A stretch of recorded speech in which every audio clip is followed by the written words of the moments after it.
¿Te has preguntado alguna vez qué hicieron nuestros antepasados antes de que existieran las ciudades y las civilizaciones?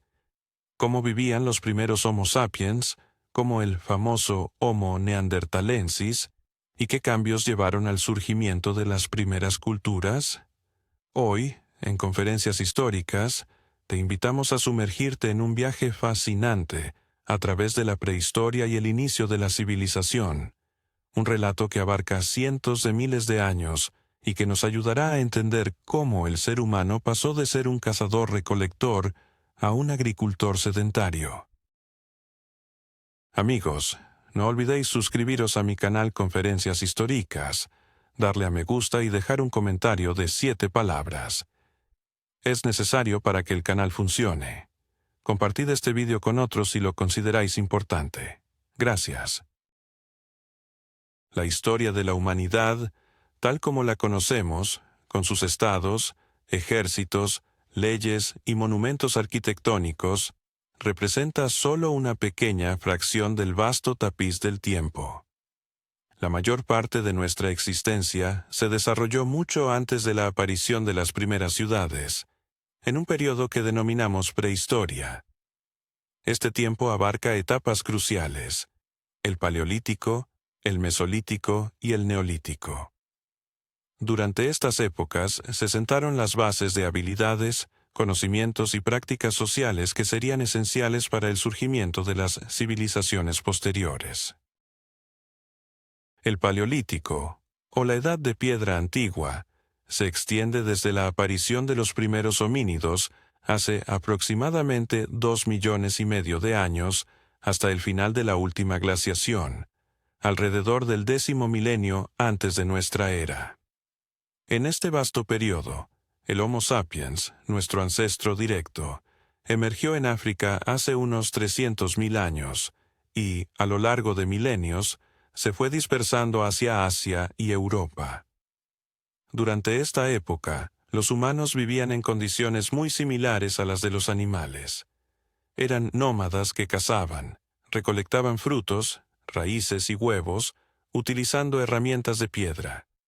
Sus hogares solían ser cuevas o refugios temporales. Sin embargo, a pesar de la dureza de su existencia, se evidenció un progresivo desarrollo de la vida social. Se unían en grupos, cuidaban de sus ancianos y enfermos, enterraban a sus muertos, adornaban sus cuerpos y creaban pinturas rupestres y objetos rituales.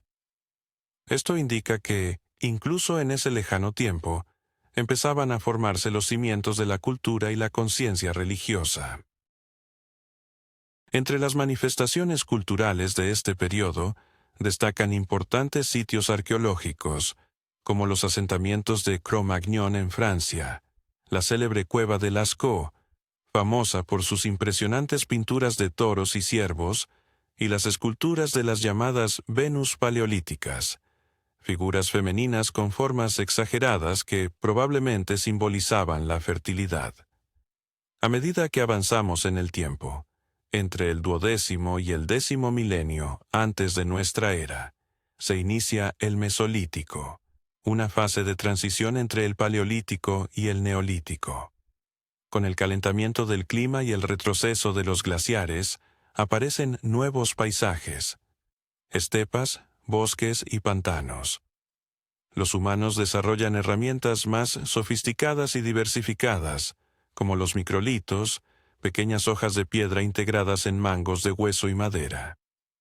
La pesca empieza a cobrar importancia, con la invención de embarcaciones, redes y arpones, y se da inicio a la domesticación de animales, siendo los perros los primeros compañeros del hombre en este proceso. Sin embargo, el verdadero cambio en la historia de la humanidad tuvo lugar durante el Neolítico, que comenzó aproximadamente en el 8º milenio antes de nuestra era en el Creciente Fértil, una región que abarca el territorio de los actuales Israel, Palestina, Líbano, Siria, Irak y el sureste de Turquía. Aquí surgen las primeras evidencias de vida sedentaria, agricultura y ganadería. Las personas comienzan a cultivar trigo, cebada, guisantes y lentejas, y a domesticar ovejas, cabras, y más tarde ganado vacuno y cerdos. Este acontecimiento, conocido en la historiografía como la Revolución Neolítica, transformó radicalmente la sociedad humana. La diferencia principal entre las sociedades agrícolas y las de cazadores-recolectores radica en que el ser humano ya no dependía únicamente de los recursos naturales. Ahora podía producir su propia comida. Esto permitió generar excedentes, mantener poblaciones más numerosas y establecer asentamientos permanentes. La vida se volvió más predecible, pero, a su vez, surgieron nuevos desafíos. La necesidad de proteger las cosechas, organizar el trabajo colectivo y distribuir los recursos. Así, nacieron las primeras aldeas. Uno de los asentamientos más antiguos de este tipo es Çatalhöyük, en Anatolia, en la actual Turquía, datado en el 7º milenio antes de nuestra era. Aquí, las casas estaban adosadas unas a otras, sin puertas, y se accedía a ellas a través de los techos. Dentro de las viviendas se encontraban altares, frescos y esculturas, evidenciando una rica cosmovisión religiosa. En Europa, al mismo tiempo, se expande la cultura tripolitana, que abarca territorios de la actual Ucrania, Moldavia y Rumanía. Los asentamientos tripolitanos en ocasiones alcanzaban dimensiones enormes, con áreas que cubrían hasta 100 hectáreas. Sus habitantes practicaban la agricultura, producían cerámica decorada y construían casas redondas y rectangulares, formando complejos poblacionales con una planificación definida. En China, de manera simultánea a los procesos cercanos al Medio Oriente, se desarrollaba la cultura neolítica Yangshao, en el valle del río Amarillo. Allí, sus habitantes cultivaban mijo, criaban cerdos y creaban cerámica con decoraciones geométricas, además de que probablemente implementaron formas primarias de irrigación. Estas sociedades surgieron de manera independiente y no estaban influenciadas por las dinámicas del cercano Oriente, evidenciando que la transición hacia la agricultura se producía de forma paralela en distintas partes del mundo. Así, en el Neolítico, por primera vez, observamos los primeros indicios de fenómenos que definirían la vida de las civilizaciones: la economía productiva, la sedentarización, el crecimiento demográfico, la estratificación social, las prácticas cultuales, la arquitectura y la división del trabajo. Aunque todavía no se trataba de estados ni imperios, ya no eran simples tribus primordiales. Estas comunidades sentaron las bases de lo que más tarde se convertirá en el mundo antiguo. Tras la Revolución Neolítica y el establecimiento de las primeras comunidades agrícolas sedentarias, el siguiente paso fue la aparición de civilizaciones. Estas son sociedades organizadas y complejas, con poder político, jerarquía social, sistemas religiosos, arquitectura y, lo más importante, escritura. La primera civilización de este tipo surgió en el sur de Mesopotamia, en la fértil llanura entre los ríos Tigris y Éufrates, a mediados del 4º milenio antes de nuestra era. Los sumerios, un pueblo de origen desconocido, fueron los pioneros en crear ciudades-estado. Entre ellas destacan Uruk, Ur y Lagash, siendo Uruk probablemente la primera ciudad auténtica de la historia. A finales del 4º milenio antes de nuestra era, su población oscilaba entre 20 y 50.000 personas, lo que la convertía en el asentamiento más grande de su tiempo. Uruk contaba con templos, almacenes, talleres artesanales y edificios administrativos. Fue en esta ciudad, alrededor del año 3300 antes de nuestra era, donde se desarrolló el primer sistema de escritura conocido, la cuneiforme.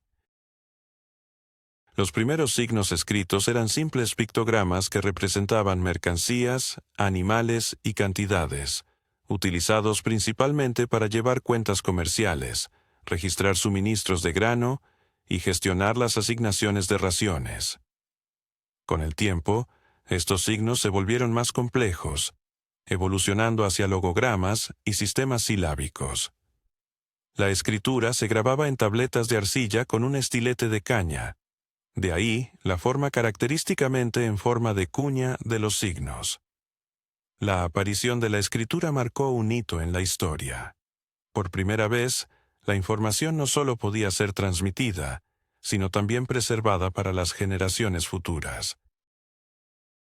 La estructura política de las ciudades sumerias era una red de ciudades-estado independientes, cada una con su propio gobernante, el lugal, un templo y un dios patrono.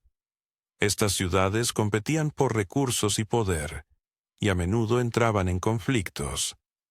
El templo era la figura central en la vida comunitaria, actuando no solo como un centro religioso, sino también como un núcleo económico. Administraba tierras y recursos, lo que hacía de su influencia un pilar fundamental en la organización social de la época. La complejidad de estas sociedades sumerias marca el verdadero inicio de la civilización tal como la entendemos hoy en día, estableciendo un legado que perduraría a lo largo de la historia. ¿Te has preguntado alguna vez cómo se consolidó el poder de Naram-Suen y qué impacto tuvo su reinado en la historia de Mesopotamia? ¿Sabías que la caída del imperio acadio fue precedida por fenómenos climáticos devastadores y levantamientos de pueblos guerreros? En este fascinante relato, exploraremos la evolución de la civilización mesopotámica desde la grandeza del imperio acadio hasta el renacimiento de la tercera dinastía de Ur. En tiempos antiguos, la imponente civilización acadio se extendía por vastas tierras, donde la tierra, los animales y la fuerza laboral eran meticulosamente administrados. En este contexto, la figura del rey adquirió un papel fundamental, consolidándose en el poder al lado de los templos sagrados.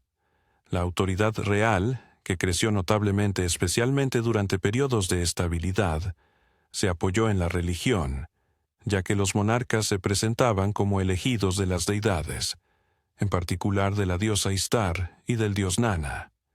La imperio acadio, uno de los primeros ejemplos de un estado centralizado en la historia, floreció durante cerca de 200 años, alcanzando su apogeo bajo el liderazgo de Naram-Suen, el nieto de Sargón. Naram-Suen se convirtió en una figura icónica al adoptar el título de Rey de las Cuatro Esquinas del Mundo, un signo de su ambición y poder. Su imagen, adornada con una corona cornuda, símbolo de divinidad, se hizo presente en los relieves de su tiempo, lo que generó la desaprobación de los sacerdotes. A pesar de las tensiones con el clero, su reinado marcó el periodo de mayor expansión territorial del imperio, llegando hasta las costas del Mediterráneo al oeste y extendiéndose hacia las montañas de Elam y Zagros al este. Sin embargo, durante este apogeo, comenzaron a gestarse las semillas de su caída. Según las leyendas sumerias, Naram-Suen despertó la ira de los dioses al destruir el templo de Enlil en Nippur, lo que provocó que los cielos se volvieran en contra de su pueblo. Esta narrativa mitológica puede interpretarse como una representación simbólica de las calamidades reales que asolaban la región.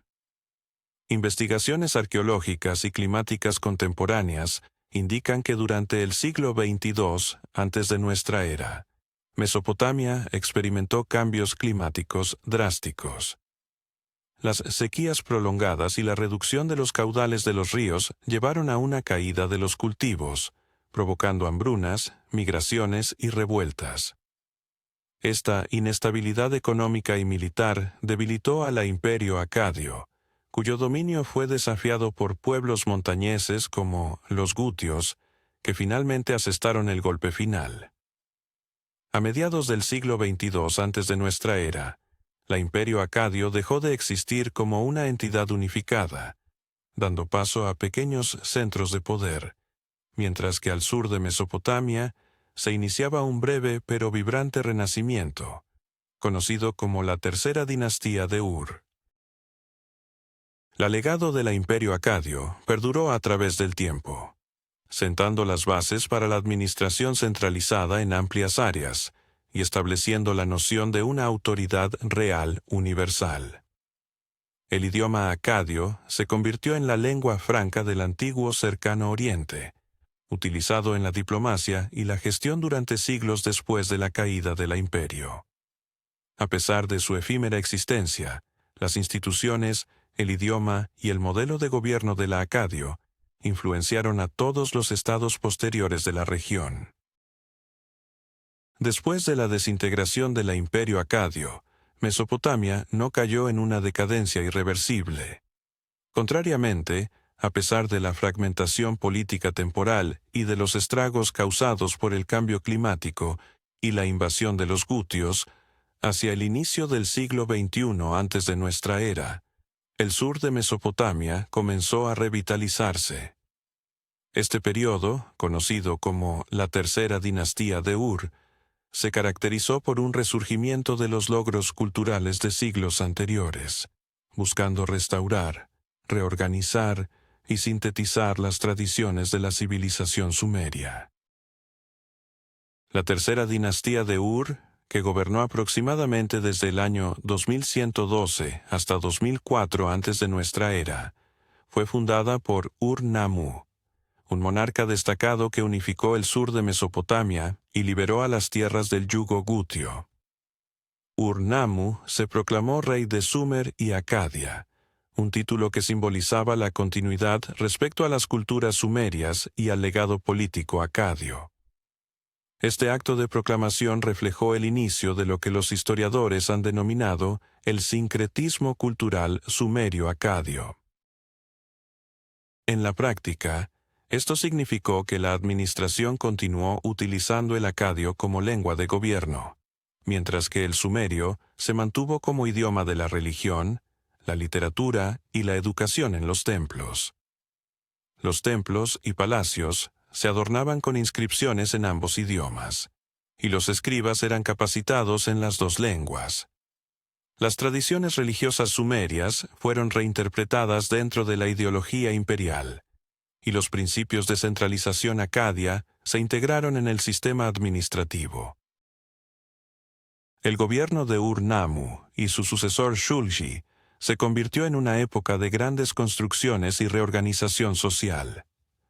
Durante este periodo, se restauraron y reconstruyeron grandes sigurats, incluyendo el notable Sigurat de Ur, dedicado al dios de la luna Nana. Este templo, que se transformó en un símbolo arquitectónico de la época sumeria, no solo cumplía funciones religiosas, sino que también servía como centro administrativo. Además de los logros arquitectónicos, bajo el mandato de Ur-Nammu, surgió uno de los primeros códigos legales en la historia de la humanidad. El código de Ur-Nammu antecedió en casi 300 años al más famoso Código de Hammurabi, estableciendo normas sobre castigos por homicidios, robos y acusaciones falsas, así como regulando las relaciones matrimoniales y patrimoniales. Una característica relevante de estas leyes fue la inclusión de multas fijas, creando así un sistema jurídico donde las penas eran previamente determinadas y no arbitrarias. La economía del Estado se fundamentaba en un modelo centralizado de distribución de recursos. Las tierras eran formalmente propiedad de los templos y del rey, mientras que los campesinos recibían parcelas en arrendamiento, pagando impuestos en forma de grano o trabajo. Los archivos de los templos y palacios llevaban un registro minucioso, con tablillas que contenían información sobre las raciones, las asignaciones de trabajo, la productividad y las entregas. En las grandes ciudades de Ur, Larsa y Eridu, surgieron escuelas para escribas, bibliotecas y archivos literarios. Shulgi, hijo de Ur-Nammu, gobernó durante aproximadamente 40 años y dejó un vasto legado de textos, himnos, autobiografías y manifiestos políticos. Continuó la política de centralización e integración cultural, proclamándose a sí mismo como gobernante divino. Durante su reinado se establecieron numerosos cultos nuevos y se revisaron antiguos textos mitológicos, incluyendo ciclos dedicados a Inanna y Dumuzi. Sin embargo, hacia el final del periodo de la dinastía, el Estado comenzó a debilitarse. Aumentó la presión de las tribus nómadas del oeste, especialmente los amorreos. El sistema administrativo, volviéndose cada vez más complejo, empezó a mostrar signos de disfunción. Al inicio del siglo XX, antes de nuestra era, la autoridad de Ur había sido erosionada, y alrededor del año 2004 antes de nuestra era, la ciudad cayó ante los ataques de enemigos externos. A pesar de su caída, la importancia de la tercera dinastía de Ur es innegable. Fue durante este periodo que la cultura sumeria fue recopilada, codificada y transmitida a las generaciones futuras. Las estructuras administrativas, legales, arquitectónicas y literarias creadas por Ur-Nammu y Shulgi sentaron las bases de las tradiciones babilónica, asiria y hitita. La civilización sumeria, en su forma clásica, llegó a su fin, pero su legado se convirtió en la piedra angular de toda la historia posterior del cercano Oriente. Mientras las civilizaciones sumerio-acadias florecían en los valles de los ríos Tigris y Éufrates, se estaban gestando, de manera independiente, poderosas y duraderas civilizaciones a lo largo del gran río Nilo. Mesopotamia y Egipto siguieron caminos paralelos, existiendo vínculos comerciales entre ambas, pero su desarrollo cultural ocurrió de manera autónoma, influenciado por un paisaje único, un clima distintivo y concepciones del mundo propias. Al hablar de la historia del antiguo Egipto, es casi inevitable imaginar las pirámides de los faraones, los enigmáticos jeroglíficos y el oro. Sin embargo, todo esto no surgió de inmediato. Antes de la construcción de las pirámides de Giza, Egipto era un mosaico de comunas independientes a lo largo de las orillas del Nilo, un río sin el cual la civilización. ¿Te has preguntado alguna vez cómo surgieron los grandes centros de poder en el antiguo Egipto? ¿Qué papel jugaron figuras como el faraón Mentuhotep I en la unificación de un país tan vasto y diverso? ¿Y qué misterios esconde la enigmática civilización de Harappa, que floreció paralelamente a esta historia? Acompáñame en este fascinante recorrido que nos llevará desde los primeros asentamientos de Egipto hasta el esplendor de la civilización del Valle del Indo. Con el tiempo, las aldeas de Egipto comenzaron a fusionarse en entidades más grandes conocidas como nomos, que funcionaban como distritos administrativos, dando origen a dos grandes centros de poder. El primero estaba ubicado en el sur, en el Alto Egipto, con Nekbet-en-Neket, el actual Hieracómpolis, como su capital. El segundo, situado en el norte, en el Bajo Egipto, tenía a Buto y posteriormente a Menfis como su centro neurálgico.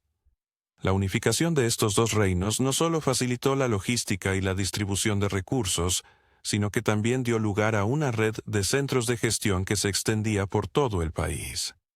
En este contexto, la escritura y la jeroglífica se convirtieron en herramientas esenciales para el control estatal. El imaginario del faraón está cargado de simbolismo, asociado a la opulencia y la promesa de una vida eterna. Sin embargo, el Egipto de la época presentaba una estructura social profundamente organizada, donde el trabajo, la lealtad y el orden eran pilares fundamentales de la vida cotidiana. Durante el Imperio Antiguo se sentaron las bases de los ideales, mitos y formas que definirían la cultura egipcia durante milenios. Hacia finales del Imperio Antiguo, alrededor de los 23 y 22 siglos antes de nuestra era, la autoridad central comenzó a debilitarse. Las causas eran complejas: conflictos dinásticos internos, dificultades económicas, posibles sequías y cosechas fallidas, así como el fortalecimiento de la nobleza local en las regiones, quienes empezaron a actuar de manera independiente al centro faraónico. La percepción de la autoridad del faraón, antes considerada absoluta y divina, comenzó a ser cuestionada. Entramos así en un primer periodo de transición, caracterizado por la inestabilidad, la fragmentación y cambios culturales. Egipto se dividió en varios centros de poder en competencia, siendo los más destacados Heracleópolis en el Bajo Egipto y Tebas en el Alto Egipto. A pesar de esta fragmentación, los datos arqueológicos sugieren que en las provincias continuaba la construcción, florecía el arte local y la escritura se hacía más accesible. Este fue un tiempo de actividad regional, más que de colapso cultural. Alrededor del siglo XXI, antes de nuestra era, emergió en Tebas una nueva dinastía que gradualmente sometió a las demás regiones. El fundador del Imperio Medio, Mentuhotep I de la 11ª dinastía, restableció la unidad política de Egipto. Desde este momento, se inicia la época que los historiadores denominan el Imperio Medio, abarcando aproximadamente desde el año 2040 hasta el 1780 antes de nuestra era. Este período es considerado como el segundo tiempo clásico de Egipto. Aunque no se construyeron pirámides comparables a las de Giza, el Imperio Medio se destacó por su desarrollo interno, la consolidación burocrática, las reformas administrativas y la consolidación cultural. Los faraones del Imperio Medio pusieron especial énfasis en el desarrollo de las provincias. Se construyeron fortalezas, caminos, canales de riego, templos y tumbas más allá de Menfis. El centro de poder se desplazó hacia Tebas, que se convirtió en la capital religiosa del país. Una de las características más significativas de esta época fue el crecimiento del sistema burocrático. La administración no solo se subordinaba al faraón, sino que se estructuraba como una entidad profesional estable. Escribas, funcionarios, administradores y jefes militares comenzaron a formar parte de una nueva élite egipcia, cuyas figuras se plasmaron con frecuencia en esculturas, relieves e inscripciones. Un cambio crucial en esta etapa fue la transformación en la cosmovisión religiosa. El culto a Osiris, el dios de la muerte, la resurrección y el más allá, comenzó a ocupar un lugar central. Anteriormente, la inmortalidad post-mortem era un privilegio exclusivo de los faraones, pero poco a poco la idea de vida después de la muerte se democratizó. Cualquiera que viviera de acuerdo con los principios de Maat podía esperar la salvación. El mito de Osiris, asesinado y resucitado, se convirtió en la narrativa religiosa predominante de la época. Este fue también un tiempo de literatura, filosofía y reflexión. Surgieron textos que exploraban el sentido del sufrimiento, la injusticia y el destino. Aunque la figura del faraón mantenía un estatus sagrado, su separación del resto de la sociedad se volvió menos marcada. Los reyes de esta época fueron representados no solo como dioses, sino como gobernantes justos y trabajadores. Así, el Imperio Medio no fue solo una reorganización política, sino una profunda revalorización de la identidad estatal y del sistema religioso egipcio. Este periodo sentó las bases para futuros logros culturales y demostró que las civilizaciones pueden no solo caer, sino también renacer, a veces en formas más maduras, humanas y sostenibles.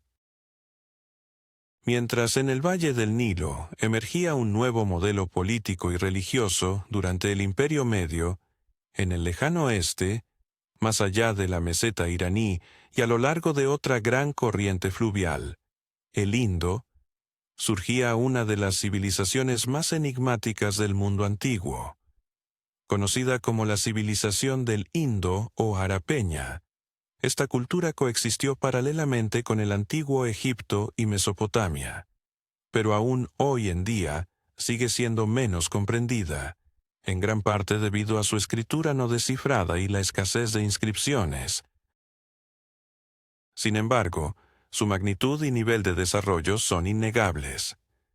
La civilización arapeña alcanzó su apogeo entre los 26 y 19 siglos antes de nuestra era, abarcando vastas áreas que se extienden desde el actual Pakistán oriental hasta el noroeste de la India.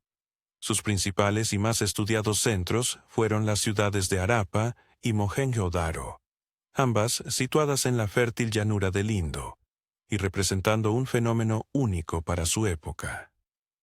Estas ciudades estaban meticulosamente planificadas, con una organización ingenieril avanzada, incluyendo un sistema de drenaje, abastecimiento de agua y calles pavimentadas. La ciudad de Mohenjo-Daro, cuyo nombre en sindhi significa el Montículo de los Muertos, destaca especialmente por su diseño. Esta se dividía en dos partes principales: una ciudadela en una elevación, posiblemente un centro administrativo y ritual, y una ciudad inferior donde residía la mayor parte de la población. En la ciudadela se hallaba un imponente edificio conocido como la Gran Piscina, un estanque rectangular revestido de ladrillos con sistemas de desagüe y acceso a agua. Esta construcción, probablemente, cumplía no solo una función cotidiana, sino también ritual, tal vez relacionada con ceremonias de purificación. La planificación urbana de las ciudades de la civilización del Indo asombra a los contemporáneos por su racionalidad. Las calles se cruzan en ángulos rectos, los barrios están organizados de manera precisa, y las casas se construyen con ladrillos cocidos, en contraste con los ladrillos sin cocer que eran comunes en Mesopotamia. Cada hogar contaba con acceso a agua y un sistema de drenaje, lo que evidencia un alto nivel de cultura sanitaria. No se trataba simplemente de un asentamiento, sino de ciudades en el sentido pleno de la palabra, administradas según algún sistema centralizado, aunque aún desconocido para nosotros. Una particularidad de la civilización arapeña es que prácticamente no conocemos a sus gobernantes. No existen representaciones monumentales de reyes o dioses, ni inscripciones triunfales, ni celebraciones de victorias militares. Parece que esta era una cultura que priorizaba el orden, la infraestructura, la producción y el comercio por encima de las dinastías y conquistas. Los hallazgos arqueológicos sugieren que existían amplias redes comerciales con Mesopotamia, Asia Central, e incluso con la región del Golfo Pérsico. Se han encontrado sellos con imágenes de animales y símbolos, que probablemente eran elementos de un sistema contable o marcas de propiedad. Estos sellos son una de nuestras principales fuentes de información sobre la escritura arapeña, que sigue siendo un enigma. A pesar de su alto nivel de desarrollo, la civilización arapeña comenzó a declinar alrededor del siglo XIX antes de nuestra era. Las razones de este descenso no están completamente claras, pero los investigadores apuntan a posibles cambios climáticos, alteraciones en el cauce del río Indo, degradación de los suelos y problemas internos como el debilitamiento de la administración central o la desaparición del comercio exterior. A diferencia de Mesopotamia y Egipto, ¿sabías que la civilización inca, con sus magníficas ciudades y avances ingenieros, fue una de las cúspides de la urbanización temprana de la humanidad?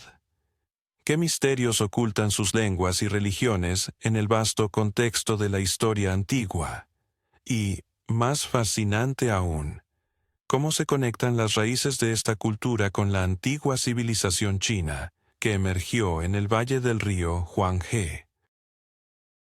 La civilización inca fue un ejemplo increíble de organización y desarrollo urbano.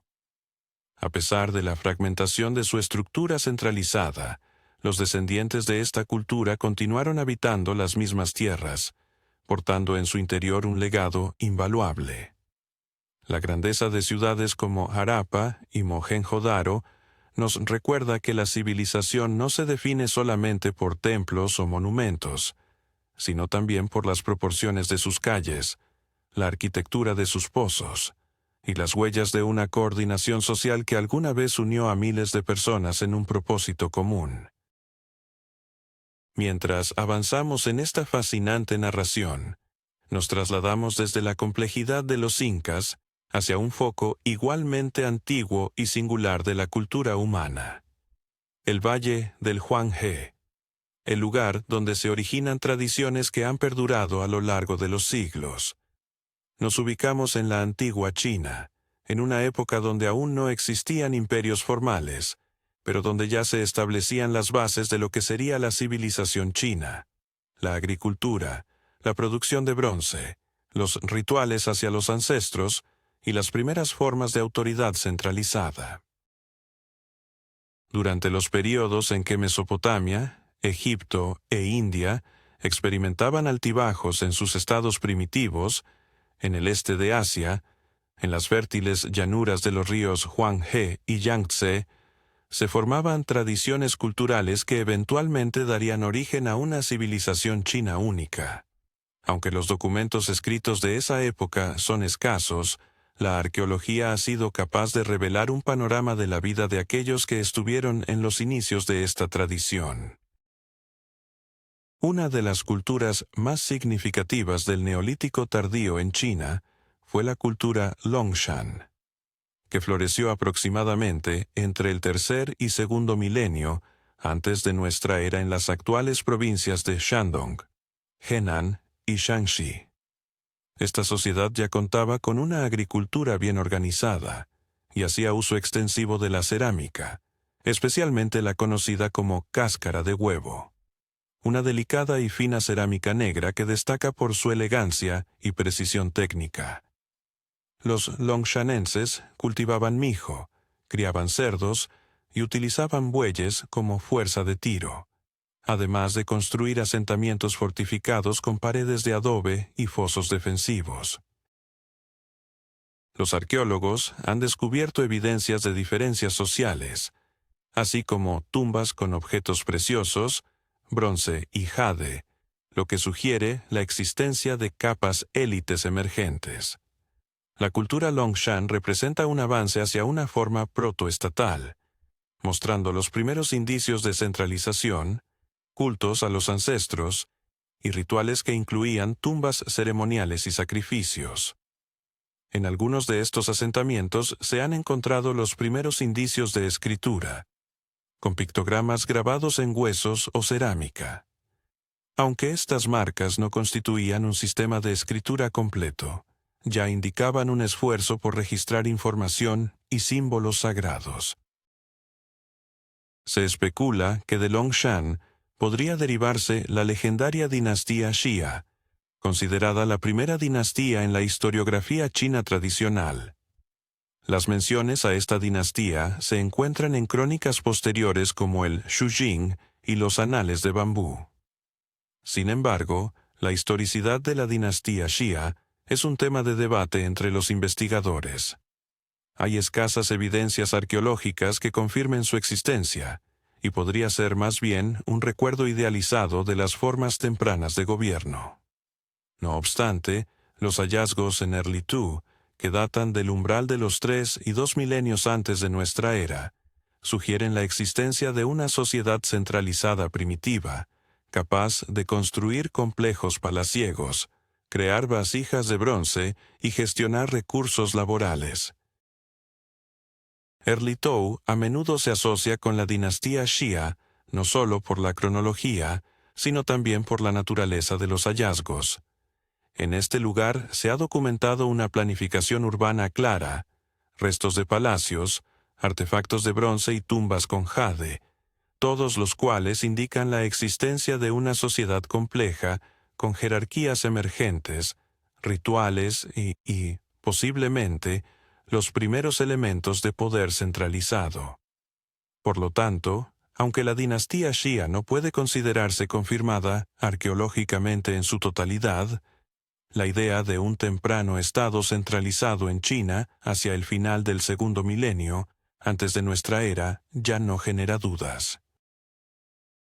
Este es un período en el que China emerge del Neolítico, transitando hacia la Edad de Bronce y estableciendo las bases de su tradición estatal y espiritual, caracterizada por el culto a los ancestros, el poder sagrado y la búsqueda de un mundo ordenado, elementos que permanecerán en el centro de la cultura china durante siglos. A continuación, nos adentramos en un paso crucial en la historia antigua de China. La dinastía Shang, que ya no es una construcción hipotética o mitológica, sino un periodo respaldado por abundantes hallazgos arqueológicos. A partir de este momento, China se asienta firmemente en la historia documentada. Contamos con fuentes escritas, evidencia material, restos arquitectónicos y claros signos de un sistema estatal complejo. Alrededor del siglo XVI antes de nuestra era, en la actual provincia de Henan, se establece el primer estado indiscutible en la historia de China, la dinastía Shang, también conocida como dinastía Jin. Aquí no hablamos de un protoestado, sino de una civilización de bronce plenamente desarrollada con instituciones de poder avanzadas, un ejército organizado y una rica cultura ritual e idiomática. Una de las innovaciones más destacadas de la era Shang fue la fundición de bronce, que alcanzó un nivel de complejidad asombroso. No solo se producían recipientes para rituales, sino también armas, hachas, lanzas, dagas y puntas de flecha, lo que refleja la importancia de la guerra y la movilización centralizada de recursos. La producción de bronce requería una organización del trabajo sumamente sofisticada, desde la extracción del mineral hasta el proceso de fundición, involucrando a cientos de especialistas. Estos maestros empleaban moldes de arcilla desmontables, lo que permitía crear productos con un alto grado de detalle, incluyendo inscripciones, ornamentos y representaciones de bestias y ancestros. Muchos de estos objetos no solo tenían un uso práctico, sino que también poseían un significado sagrado. Sin embargo, el legado más sobresaliente de la era Shang no se encuentra únicamente en los artefactos de bronce, sino en los huesos adivinatorios, que constituyen las primeras fuentes escritas en la historia de China. Estos huesos, que provenían de omóplatos de bueyes y caparazones de tortugas, eran utilizados por los sacerdotes para formular preguntas a los ancestros y espíritus sobre el clima, las cosechas, la guerra y la salud del rey. Tras someterlos a un fuego ritual, se interpretaban las grietas resultantes, y el resultado se registraba junto a la pregunta planteada. Estas inscripciones, que representan una forma temprana de los caracteres chinos, son testigos únicos de la vida, el pensamiento y la organización política de la época. Es particularmente significativo que el uso de estos huesos adivinatorios subraye la centralización del poder y su carácter sagrado. Solo la dinastía real tenía el derecho de formular preguntas a los espíritus y registrarlas por escrito, lo que convierte a los sacerdotes y al rey en partes de un mecanismo de gobierno en el que la autoridad es tanto política como religiosa. El centro de este estado era una ciudad-institución, generalmente conocida como Jin, de donde proviene también el nombre alternativo de la dinastía. En esta ciudad se hallaban los palacios reales, talleres, depósitos, templos, tumbas y arsenales. El espacio estaba claramente organizado, y el sistema administrativo, de acuerdo con los hallazgos, ya incluía la delegación de poder a nivel local, la recolección de tributos y un control sistemático. Las tumbas reales de Shang son otro tema fascinante. Impresionan por su tamaño, la riqueza de los objetos funerarios y la complejidad de los rituales asociados. A menudo, junto al rey, eran enterradas concubinas, guerreros, caballos y carros, lo que refleja la estrecha conexión entre el poder, el culto a los ancestros y la percepción de la vida después de la muerte como una continuación del reinado. Así, la dinastía Shang se erige como la primera representación históricamente comprobada del modelo estatal chino antiguo.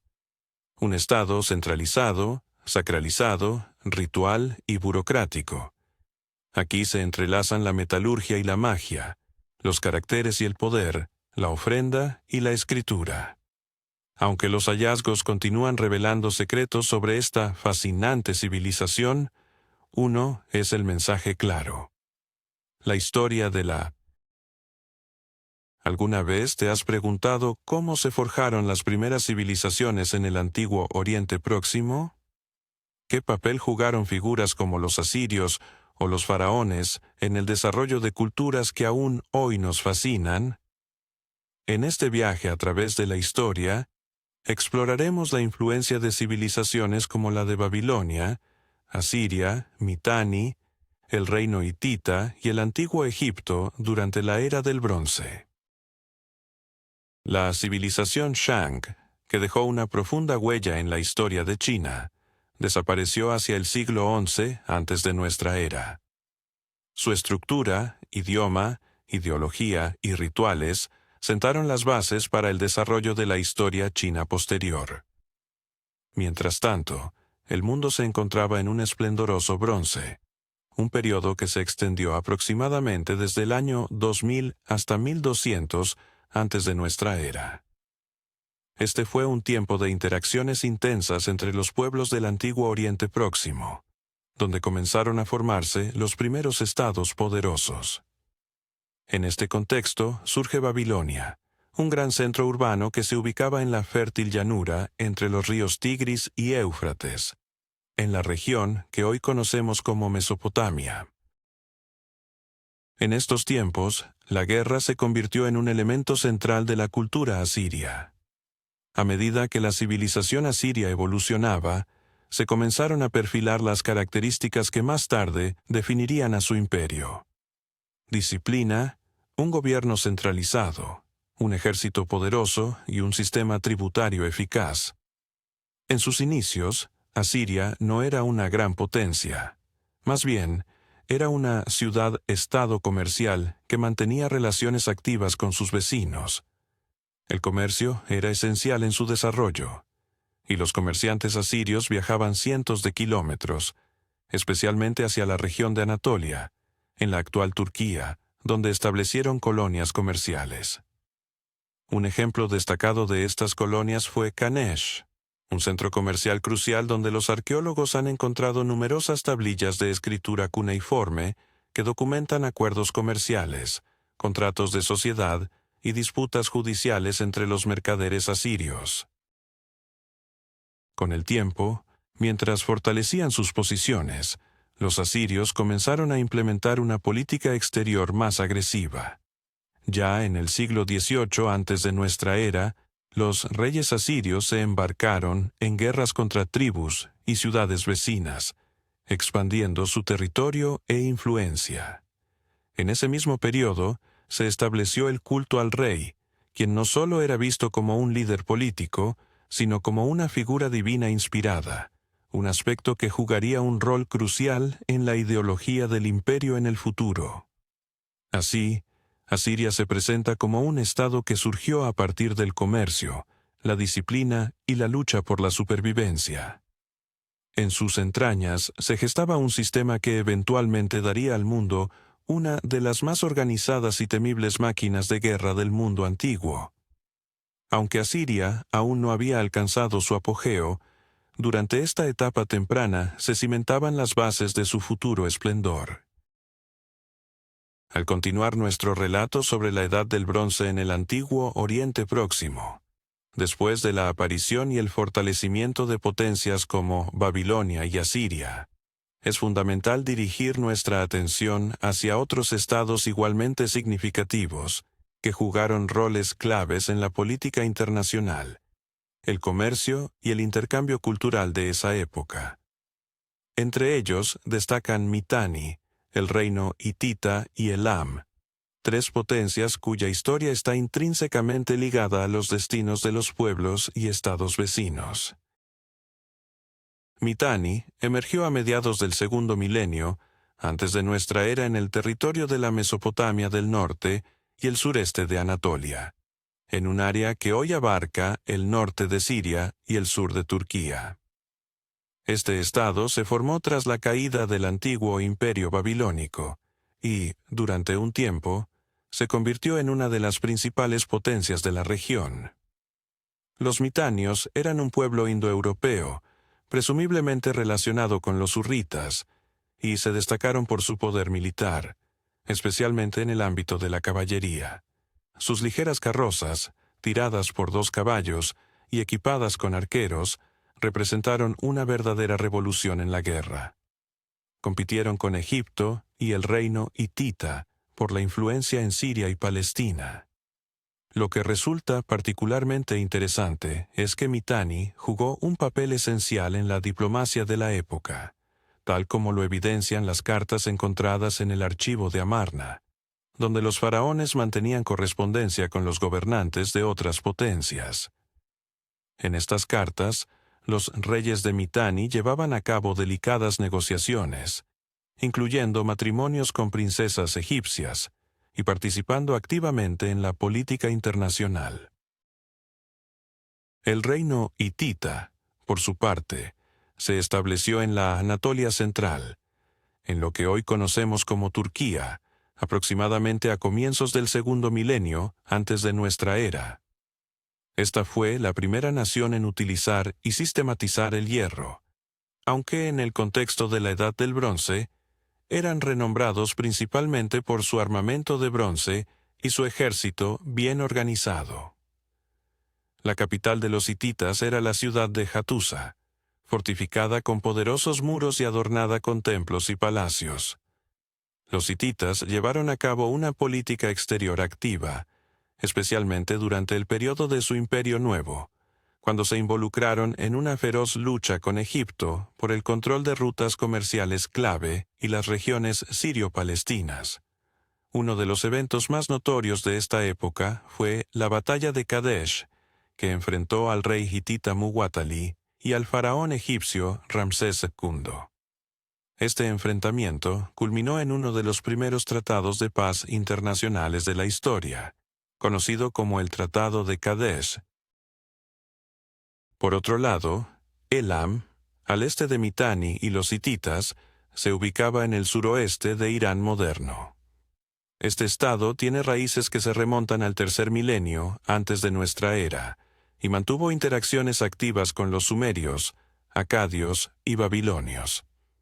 Durante la Edad del Bronce, Elam experimentó periodos de auge y declive, pero siempre permaneció como un jugador cultural y político importante. Su capital era la ciudad de Susa, uno de los centros de civilización más antiguos. La cultura elamita se caracterizaba por su arquitectura, su escritura y sus tradiciones religiosas. En términos políticos, Elam a veces atacaba Mesopotamia y, en una ocasión, llegó a capturar Babilonia, llevándose consigo la famosa estela de las leyes de Hammurabi. Aunque Elam no se convirtió en un imperio en el sentido clásico, su influencia en los procesos políticos de la región se sintió durante toda la Edad del Bronce. Así, Mitanni, el reino hitita y Elam representan ejemplos brillantes de la diversidad y la intensa vida política del Oriente Próximo durante la Edad del Bronce. Cada uno, a su manera, contribuyó a la formación de las civilizaciones futuras, allanando el camino hacia una nueva etapa en la historia, la Edad del Hierro.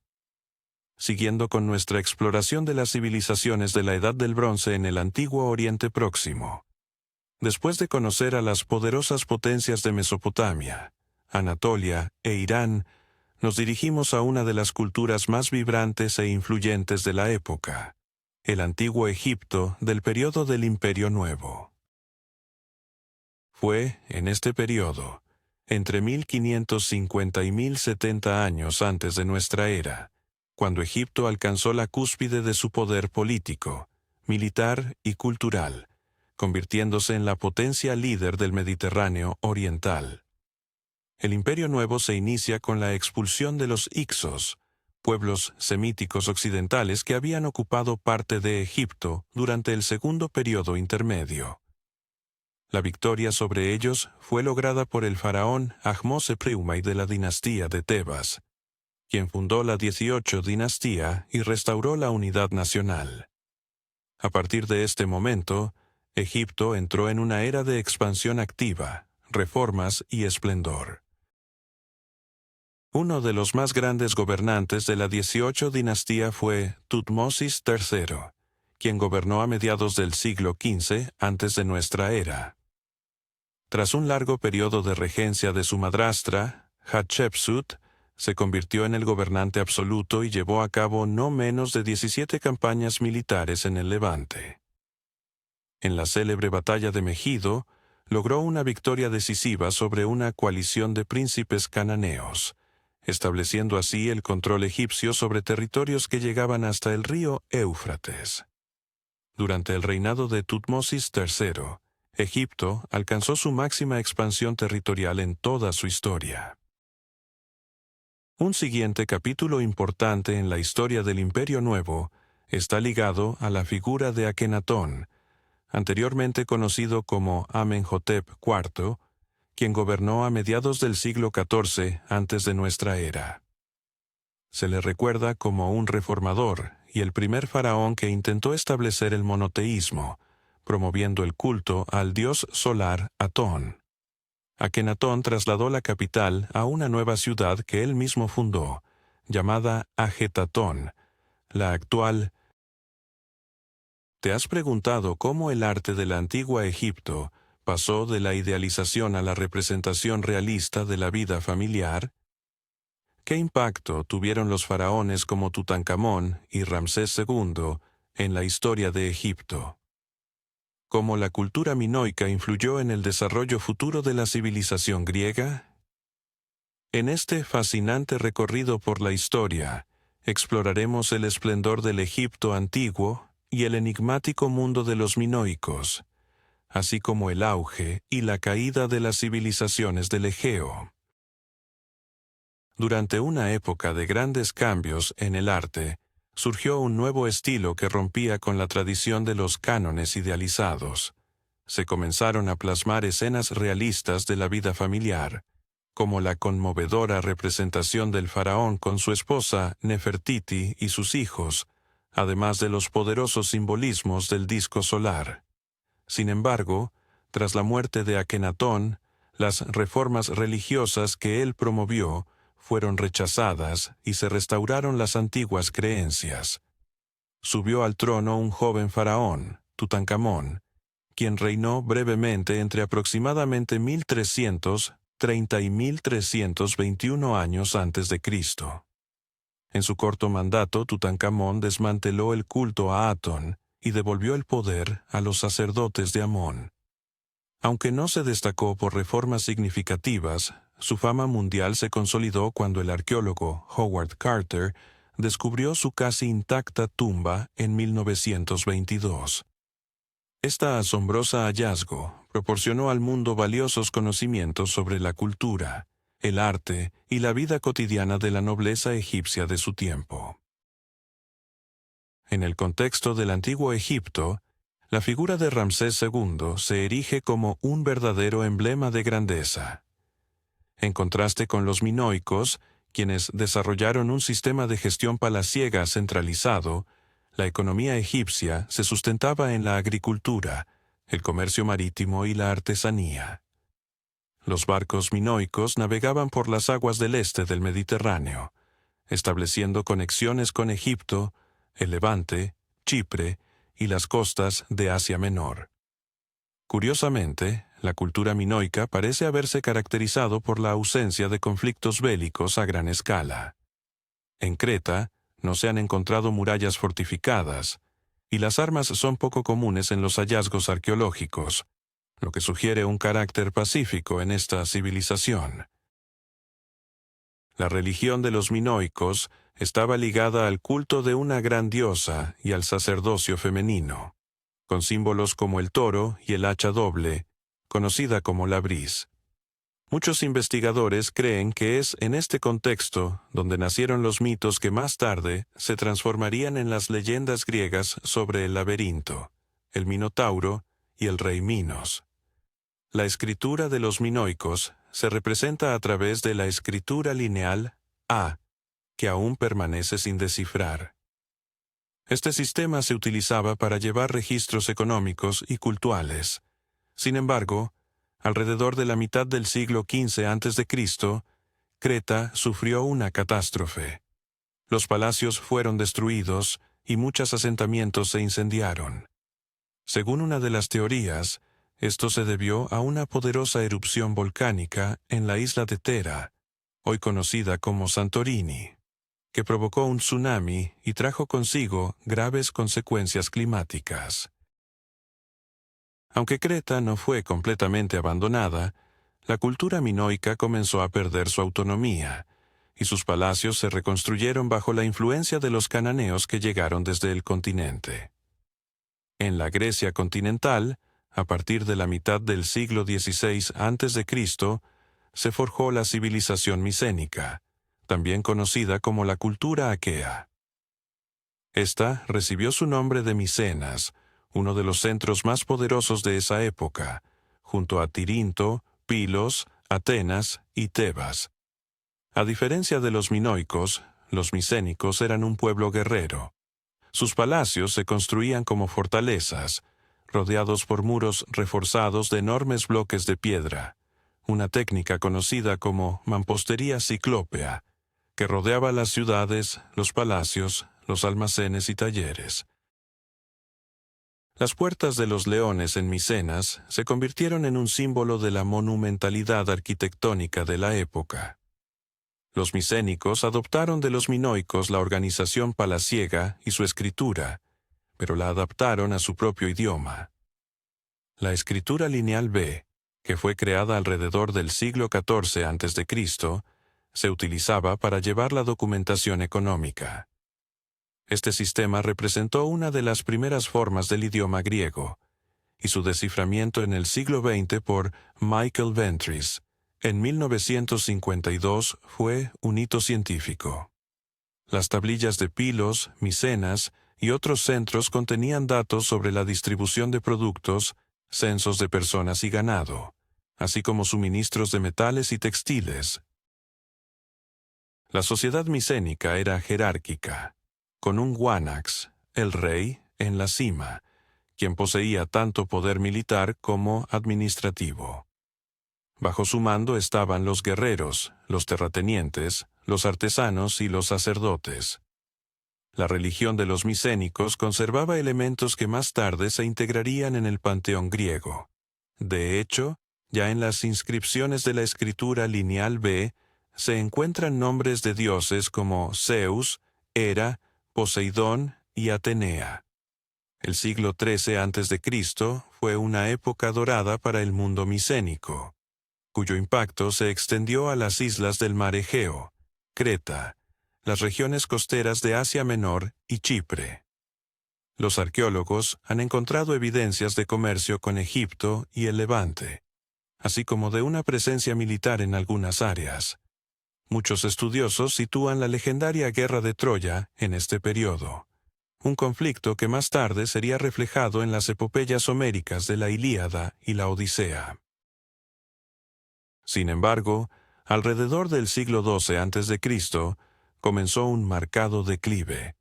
Prácticamente todos los centros palaciegos de la Grecia micénica fueron incendiados o destruidos. La escritura desapareció, la arquitectura se simplificó y el comercio se detuvo. Se inició así lo que se conoce como la Edad Oscura, un periodo que se extendió casi 200 años, del cual se sabe muy poco. Las razones de este colapso siguen siendo objeto de discusión. Entre las teorías se encuentran las invasiones de los pueblos del mar, conflictos internos, agotamiento de recursos, terremotos, cambios climáticos o el colapso sistemático de toda la estructura de poder. De este modo, El mundo egeo durante la Edad del Bronce representa una etapa única e importante en el desarrollo de la civilización europea. Los minoicos contribuyeron a la formación de la tradición cultural de la región, mientras que los micénicos sentaron las bases que más tarde darían lugar a la Grecia antigua. Su arquitectura, organización social, religión y escritura constituyeron los cimientos de la futura historia europea. Tras el declive del mundo micénico y la crisis del poder egipcio, entramos en una de las épocas más enigmáticas y dramáticas de la historia, la tardía Edad del Bronce. Aproximadamente hacia el año 1200 a.C., se produjo, casi simultáneamente, la destrucción de los complejos sistemas de gobernanza, los centros palaciegos, las rutas comerciales internacionales y los lazos culturales que habían existido durante siglos en todo el este del Mediterráneo. Este colapso repentino abarcó regiones que iban desde los Balcanes hasta el Levante, incluyendo la Grecia continental, Anatolia, Chipre, Siria y gran parte de Egipto. Uno de los síntomas más significativos de la crisis fue la destrucción de casi todos los centros palaciegos en el transcurso de una o dos generaciones. En Grecia, ciudades como Micenas, Pilos y Tirinto fueron consumidas por las llamas, mientras que en Anatolia desapareció la capital Hattusa, y en Chipre, Enkomi dejó de existir. En el Levante, el próspero centro comercial de Ugarit dejó de funcionar. Los arqueólogos han documentado evidencias de incendios, la desaparición de la producción artesanal, el abandono del almacenamiento palaciego de granos y la desaparición de edificios públicos de piedra y ladrillo. En muchos lugares, grandes centros de población se transformaron en asentamientos pequeños y a menudo temporales, carentes de arquitectura monumental. El sistema internacional de comercio que había conectado a Egipto, el Levante, los hititas, Micenas y Mesopotamia se desmoronó. Las rutas marítimas, que anteriormente aseguraban un flujo constante de metales, especialmente cobre y estaño, esenciales para la producción de bronce, se vieron amenazadas. Se observó una drástica disminución de la cantidad de objetos de bronce en las capas tardías de la Edad del Bronce. El volumen de ánforas comerciales y cerámica de origen oriental en las regiones occidentales también se redujo. Una economía dependiente de las importaciones perdió su estabilidad, lo que provocó. ¿Sabías que durante el reinado del faraón Ramsés III, Egipto enfrentó una feroz invasión de los pueblos del mar, logrando, sin embargo, una victoria que no pudo prevenir la pérdida de influencia en Asia? ¿Cómo transformó el rey asirio Tiglat-Pileser III la estructura del poder en su imperio? ¿Y qué legado dejó Nabucodonosor II en la historia de la humanidad? Acompáñanos en un viaje a través de los acontecimientos que moldearon el antiguo Egipto y la poderosa Asiria, y descubre cómo estas civilizaciones dejaron una huella imborrable en el mundo. La defensa de Egipto bajo el faraón Ramsés III se convierte en una de las historias más fascinantes de la antigüedad. En torno al año 1170 antes de nuestra era, tanto el ejército como la flota egipcia lograron repeler un ataque masivo de los temidos pueblos del mar. Los relieves hallados en el templo de Medinet Habu, en Tebas, ilustran las intensas batallas en las que los egipcios, valiéndose de carros de guerra y de su poderosa flota, obtuvieron la victoria. Sin embargo, a pesar de este triunfo, Egipto comenzó a perder su influencia en Asia, y su política exterior se restringió a la mera defensa de sus fronteras. Las consecuencias de esta transformación fueron devastadoras. Durante los siglos siguientes, se produjo un colapso en las estructuras de escritura, un debilitamiento en la arquitectura de templos y administración, así como una drástica disminución de la población en muchas regiones. En la esfera de la cultura material, se observó un retorno a la cerámica hecha a mano, formas simplificadas de herramientas y una agricultura primitiva. En lugares como la Grecia continental, la construcción en piedra prácticamente cesó, y los majestuosos palacios fueron reemplazados por estructuras de madera, cuyas huellas arqueológicas son casi inexistentes. Este periodo sombrío dio origen a lo que se conoce como los siglos oscuros. Sin embargo, no fue un momento de total desaparición cultural. En la misma época, en el siglo XII antes de nuestra era, surgió una nueva y poderosa civilización en Mesopotamia, la asiria. Con un enfoque político basado en la expansión activa y la reforma de su estructura estatal, los líderes asirios establecieron las bases para la creación de un imperio. Sus sucesores, como Adad, Neriglissar II, Tiglat-Pileser III, Sargón II, Sennacherib, Esarhaddon y finalmente Asurbanipal, continuaron expandiendo las fronteras de su estado. Bajo el reinado de Tiglat-Pileser III, se implementaron significativas reformas administrativas, reemplazando el sistema de reinos vasallos por un control directo sobre las provincias, estableciendo un sistema impositivo regular y normas para el abastecimiento del ejército.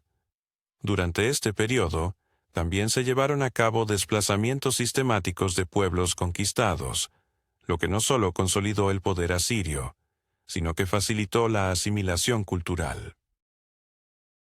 La nueva imperio asirio alcanzó su cúspide en la segunda mitad del siglo VIII y comienzos del siglo VII antes de nuestra era.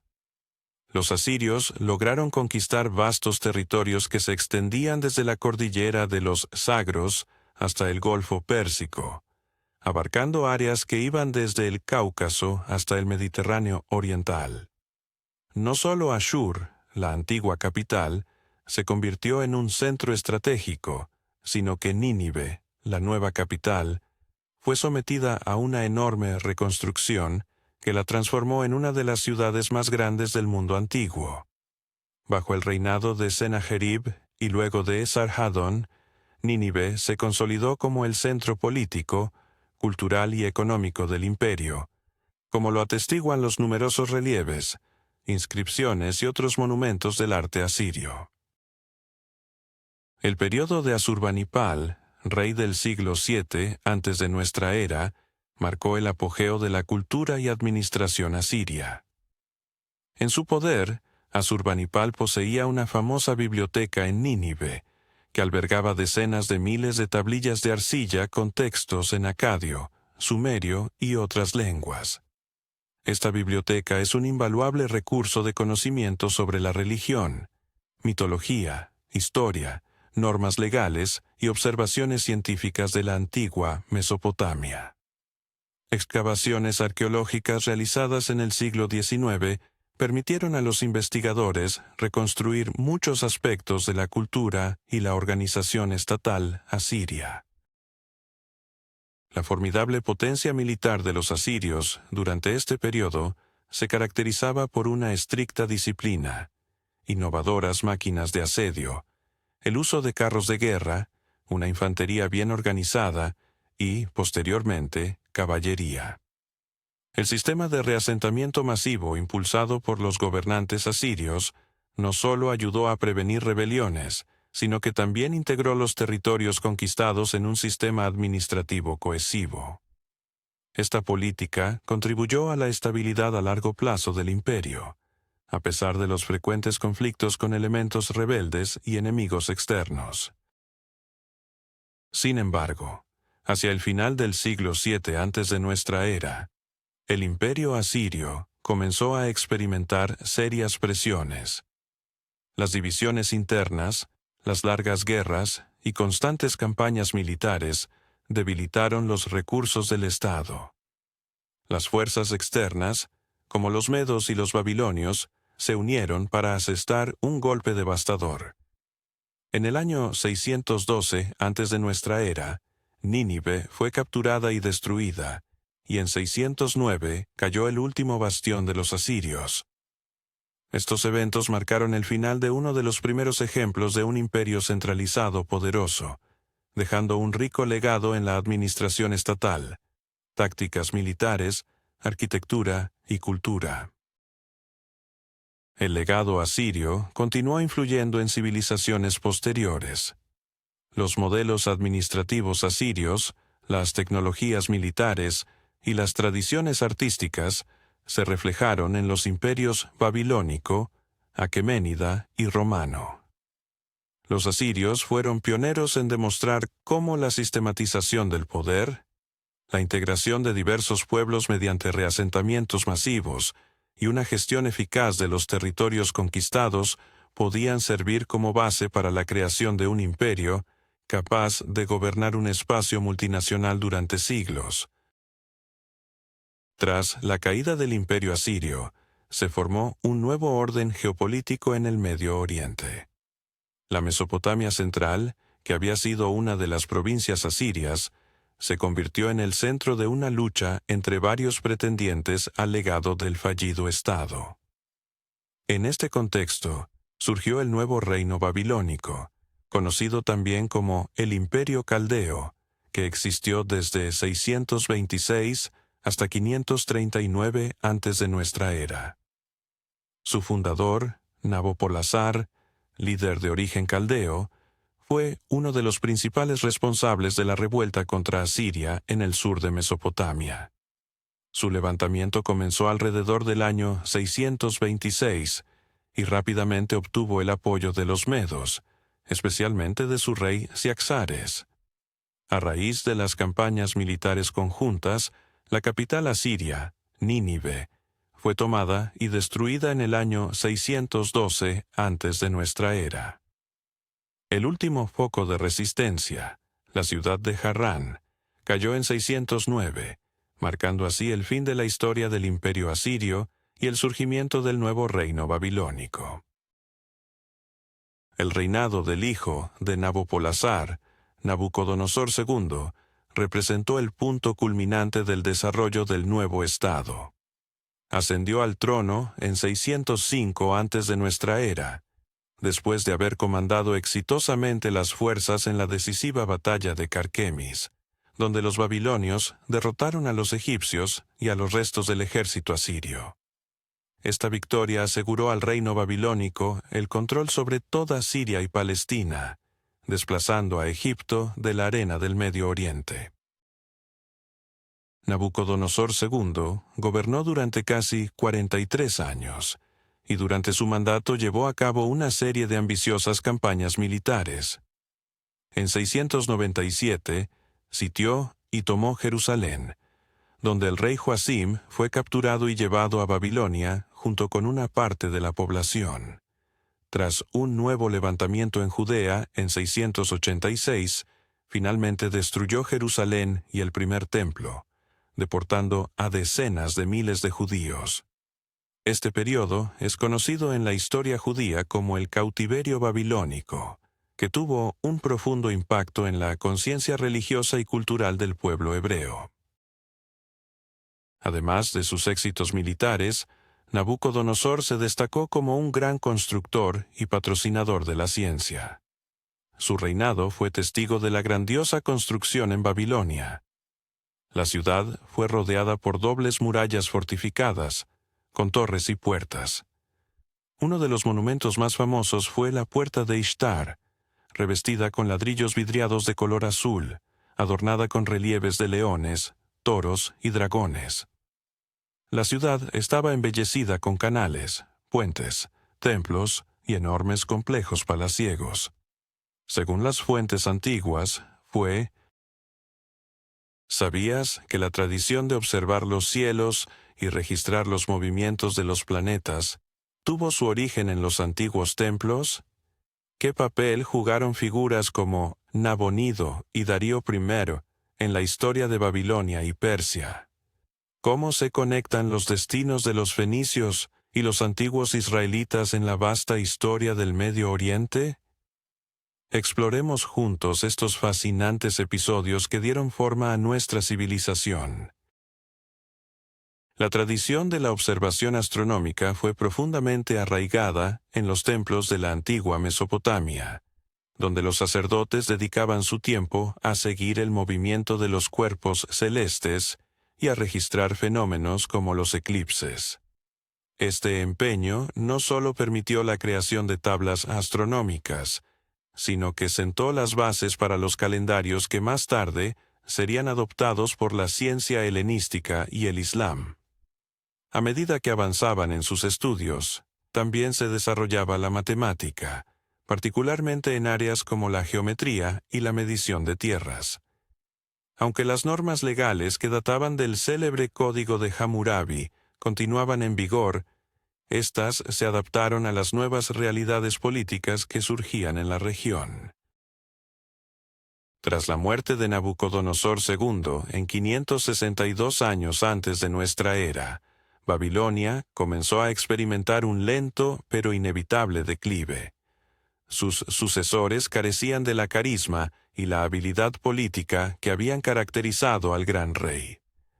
Esto provocó una serie de frecuentes derrocamientos palaciegos y un cambio constante de gobernantes, lo que debilitaba aún más la autoridad central. En este contexto, Nabonido, el último rey de Babilonia, que gobernó desde 556 años antes de nuestra era, emergió como una figura intrigante y controvertida. Su intento de restaurar el culto al dios lunar Sin, posiblemente en detrimento del tradicional culto a Marduk, generó descontento entre los poderosos sacerdotes de la ciudad. A esta época también corresponde la reconstrucción del Segundo Templo en Jerusalén, acción que marcó para siempre a los reyes israelitas como liberadores en la tradición judía. Mientras tanto, los sacerdotes egipcios mantenían sus ritos en honor a Osiris y Ra, y los sacerdotes babilónicos seguían celebrando la Akidu en honor a Marduk. Este entrelazado de creencias se vio complementado por la fe personal de los reyes, que a menudo estaba influenciada por el zoroastrismo, la doctrina del profeta Zoroastro, que se había desarrollado en Irán hacia finales del segundo y principios del primer milenio antes de nuestra era. Esta religión planteaba el mundo como un escenario de lucha entre la luz y la oscuridad, la verdad y la mentira, donde el Dios supremo Ahura Mazda simbolizaba la verdad, el orden y la sabiduría. Darío I se proclamaba rey por voluntad de Ahura Mazda, subrayando en sus inscripciones, como en la famosa de Behistún, que su poder no solo era heredado, sino también legitimado por un derecho divino.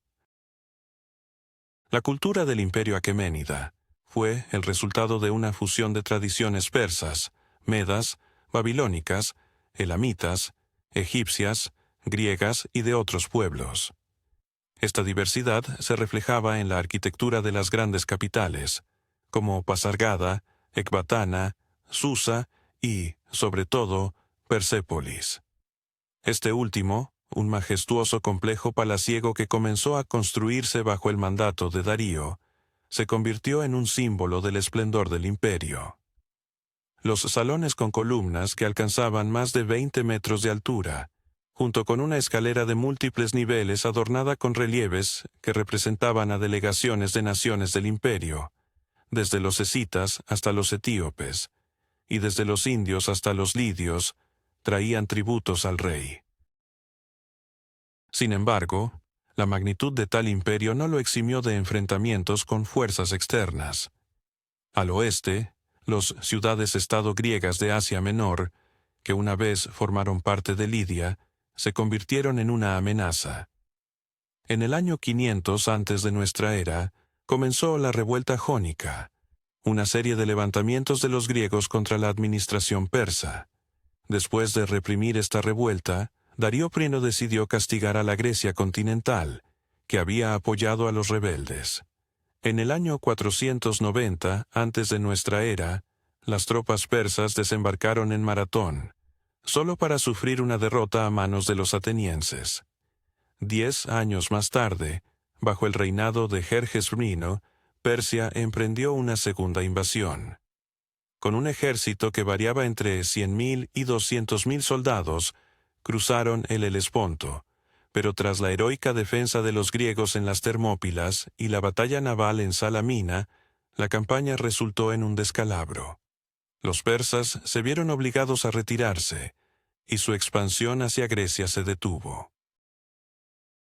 A pesar de estas adversidades, la estabilidad interna del imperio aqueménida se mantuvo y continuó su desarrollo. En el siglo IV antes de nuestra era, bajo el dominio de los reyes persas, más de 70 pueblos coexistían en armonía. Las comunicaciones oficiales se llevaron a cabo en varios idiomas, entre ellos el persa antiguo, el elamita, el acadio y el arameo, siendo este último el idioma administrativo del imperio y un medio internacional de comunicación en el este durante mucho tiempo.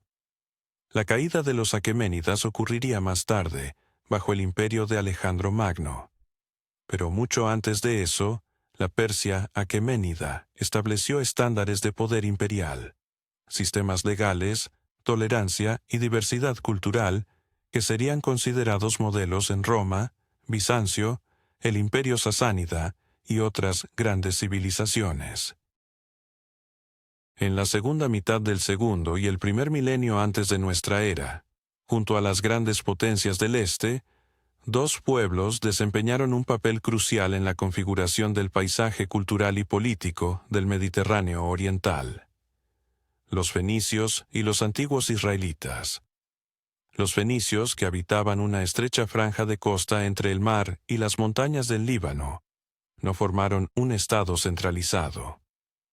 En cambio, existía una serie de ciudades-estado independientes, como Tiro, Sidón, Biblos, Arbat y Ugarit.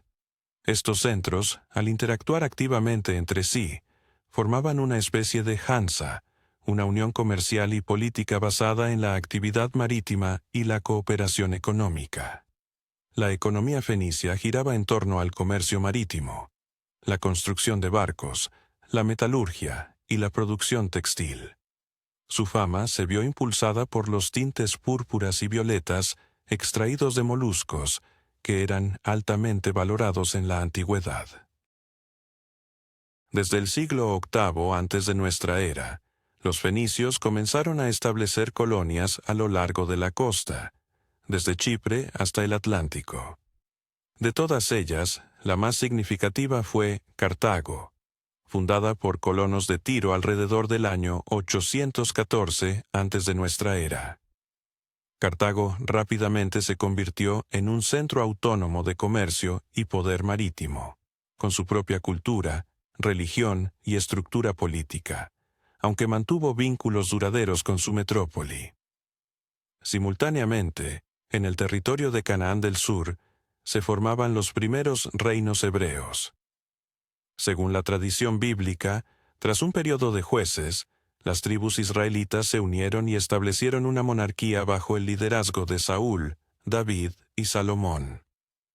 Durante el reinado de Salomón, alrededor de mediados del siglo X antes de nuestra era, se construyó el primer templo en Jerusalén, que se convirtió en el centro de la vida religiosa y política de la región. Sin embargo, tras la muerte de Salomón, el reino unificado se dividió. En el norte, se formó el reino de Israel con su capital en Samaria, mientras que al sur se estableció Judá con Jerusalén como su centro. Israel cayó ante el imperio asirio en 722 años antes de nuestra era, siendo conquistado y sufriendo la deportación de gran parte de su población. Judá resistió por más tiempo, pero hacia finales del siglo VII quedó bajo la sombra del poder babilónico. En el año 597, antes de nuestra era, Jerusalén fue sitiada y, 11 años después, en 586, fue destruida. El primer templo fue incendiado, y una parte considerable de la población fue llevada al exilio en Babilonia. Este periodo se conoce en la tradición judía como el cautiverio babilónico, en el cual se reinterpretó la identidad nacional y se fortaleció la idea del monoteísmo, con la redacción de las partes clave de las escrituras sagradas. El retorno a su tierra natal se hizo posible gracias al rey persa, que permitió la repatriación y la reconstrucción del templo. Así comenzó una nueva etapa en la... ¿Sabías que la tradición religiosa que sentó las bases de gran parte de la historia espiritual de la humanidad se desarrolla en el subcontinente indio? ¿Te has preguntado cómo la migración de los pueblos indoeuropeos, conocidos como arios, influenció el devenir de civilizaciones enteras, desde el norte de África hasta el este de Asia? Acompáñame en un fascinante recorrido a través de la historia, donde exploraremos la evolución de civilizaciones como la de Cartago y el impacto de figuras trascendentales como Alejandro Magno. Durante la segunda mitad del segundo milenio antes de nuestra era, los pueblos indoeuropeos comenzaron a penetrar en el territorio del subcontinente indio. Estos grupos, que más tarde la tradición india denominaría arios, formaron parte de un amplio movimiento migratorio que llevó a los indoeuropeos desde Europa hacia el centro y sur de Asia. Tras cruzar las fronteras del noroeste, los arios se establecieron inicialmente en la cuenca del río Indo, y posteriormente avanzaron hacia el valle del Ganges. En su camino, interactuaron con las poblaciones locales, que probablemente eran descendientes de la civilización de Harappa. La información sobre este periodo crucial se obtiene principalmente de la literatura védica, especialmente del Rig Veda, el más antiguo de los 4 textos sagrados védicos, compuesto, se cree, entre los siglos XV y X antes de nuestra era. El Rig Veda es una colección de más de 1000 himnos dirigidos a diversas deidades, y durante siglos se transmitió de forma oral, lo que garantizó su conservación casi sin cambios. La sociedad del temprano periodo védico tenía un carácter seminomádico. Los arios se dedicaban a la ganadería, la agricultura y la caza, además de practicar sacrificios rituales y llevar un estilo de vida tribal. La unidad social básica era el grupo clánico, conocido como Jana, encabezado por un líder llamado Rajan. Este sistema de organización social sentó las bases para el posterior desarrollo de civilizaciones más complejas. A medida que las civilizaciones del Mediterráneo y los estados helenísticos, que surgieron tras la disolución del imperio de Alejandro Magno, comenzaron a florecer, la ciudad de Cartago emergió como un destacado centro comercial. Fundada por colonos fenicios provenientes de Tiro alrededor del año 814 antes de nuestra era. Inicialmente Cartago fue una de las muchas colonias comerciales al servicio de los intereses de los comerciantes y navegantes fenicios.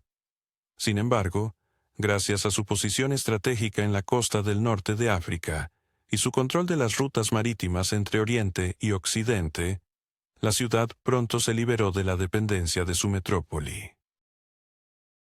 Para el siglo VI, antes de nuestra era, Cartago se había convertido en una entidad económica y políticamente independiente, estableciendo su propio imperio comercial que abarcaba las costas del norte de África, el sur de la península ibérica, las Islas Baleares, Cerdeña, Córcega, la parte occidental de Sicilia y varios puntos a lo largo de la costa de la Galia.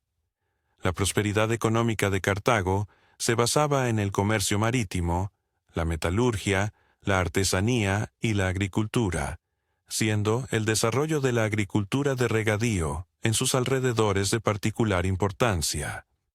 Los agrónomos cartagineses dejaron atrás tratados sobre agricultura, siendo el más famoso el de Magón, un agrónomo del siglo IV antes de nuestra era, que posteriormente fue traducido al griego y al latín.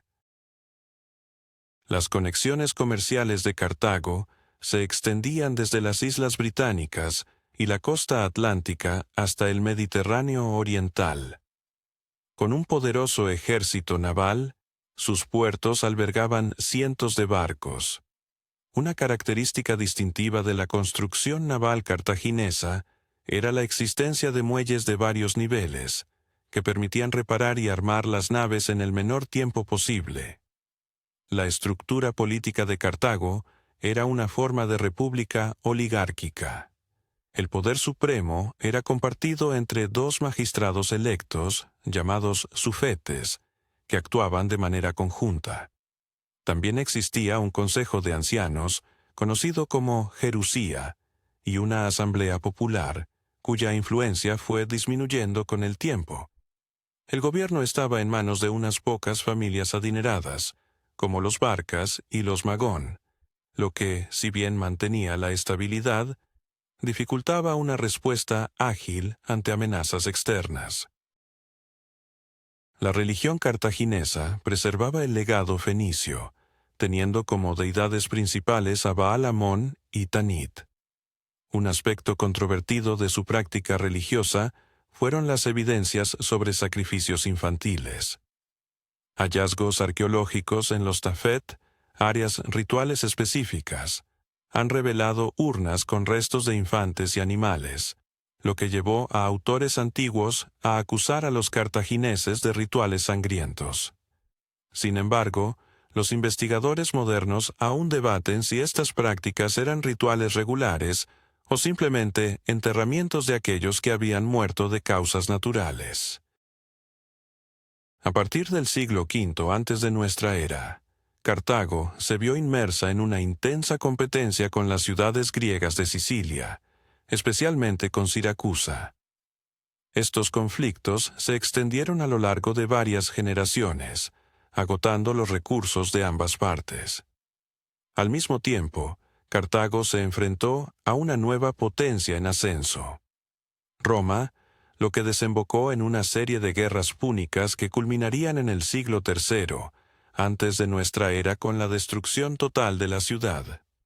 No obstante, hasta ese momento, Cartago no solo había sido un centro económico y militar de gran relevancia, sino también un ejemplo destacado de síntesis cultural entre Oriente y Occidente.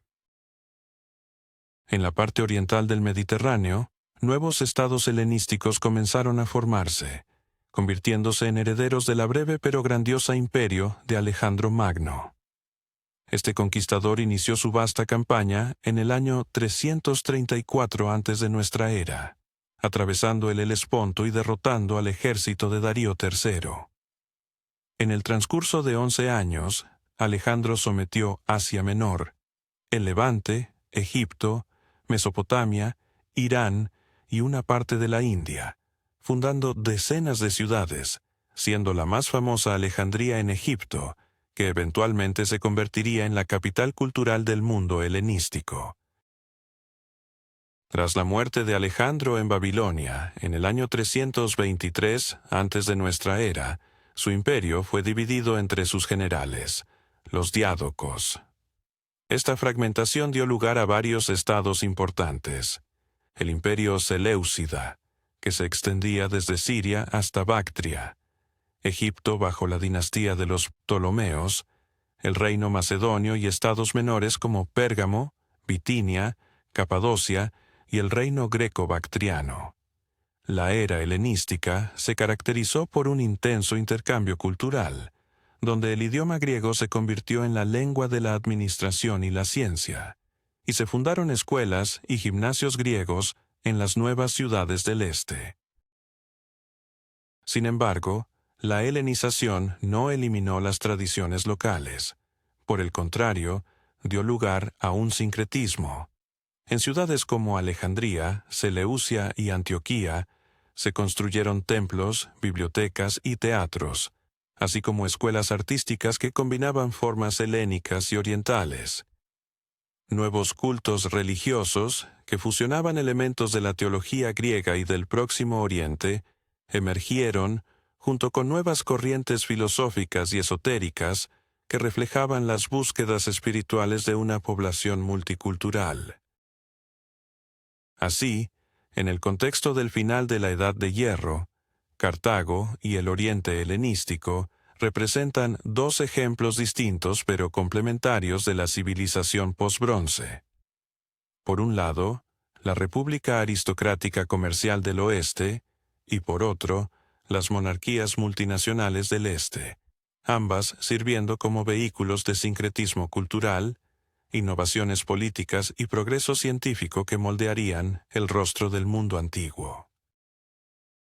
Luego de la desaparición de las monarquías helenísticas y la incorporación de las ricas regiones orientales de Egipto, Siria y Judea de Asia Menor bajo el control de Roma, el Mediterráneo quedó unificado bajo una sola potencia.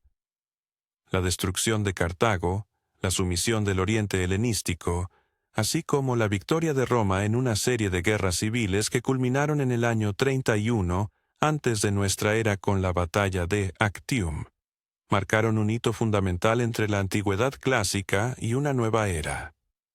Este periodo, que los historiadores llaman tardía antigüedad, abarca más de 4 siglos, desde el último cuarto del primer siglo antes de nuestra era, hasta la caída definitiva del Imperio Romano de Occidente en el año 476 de nuestra era. Un momento crucial en la estructura política del mundo romano fue el establecimiento del poder personal de Octavio, el heredero adoptivo de Julio César. A través de esta travesía por la historia, hemos podido vislumbrar cómo civilizaciones enteras se han entrelazado y han dejado su huella en el desarrollo de nuestra cultura actual. ¿Te has preguntado alguna vez cómo Octaviano logró unificar el ejército, la flota y la nobleza romana bajo su mando? ¿Qué transformaciones ocurrieron en el Imperio Romano que llevaron a su glorioso apogeo y, eventualmente, a su caída? ¿Cómo influyó la figura de emperadores como Augusto o Justiniano en la historia de Europa y el futuro de la civilización? Acompáñame en este viaje a través de la historia del Imperio Romano, donde desentrañaremos las complejidades de su evolución, los desafíos que enfrentó y los legados que dejó. Octaviano, conocido como Augusto, fue una figura central en la historia de Roma. En el año 27 antes de nuestra era, tomó la decisión aparentemente audaz de renunciar a los poderes extraordinarios que había acumulado. Pero, en realidad, este acto le permitió recibir del Senado el título de Augusto y el derecho a gobernar vastas provincias. Este momento marcó el inicio del sistema del Principado, una singular solución que equilibraba las instituciones republicanas con los rasgos de una monarquía de facto. Como emperador, Augusto mantuvo el mando supremo sobre las fuerzas armadas, controlaba las finanzas, tenía la autoridad para nombrar gobernadores y magistrados, y cumplía funciones religiosas. Su gobierno sentó las bases para la estabilización y restauración del Estado romano tras años de inestabilidad. Una de sus reformas más destacadas fue la reorganización del ejército, que quedó estructurado en aproximadamente 25 legiones, estableciendo un servicio militar profesional con un sistema de pensiones. También fundó la Guardia Pretoriana, que actuaba como la protección personal del emperador. A su vez, Augusto llevó a cabo una redistribución de las provincias en imperiales y senatoriales, unificó el sistema tributario y estableció un censo regular de la población. Bajo su mandato, la infraestructura vial también se desarrolló, facilitando la comunicación y el comercio en el vasto imperio. Simultáneamente, promovió la restauración de templos, el retorno a los cultos tradicionales y la moralidad, buscando mostrarse como el continuador de las virtudes romanas antiguas. El periodo que se extiende desde el primer hasta inicios del tercer siglo se considera la época dorada del imperio.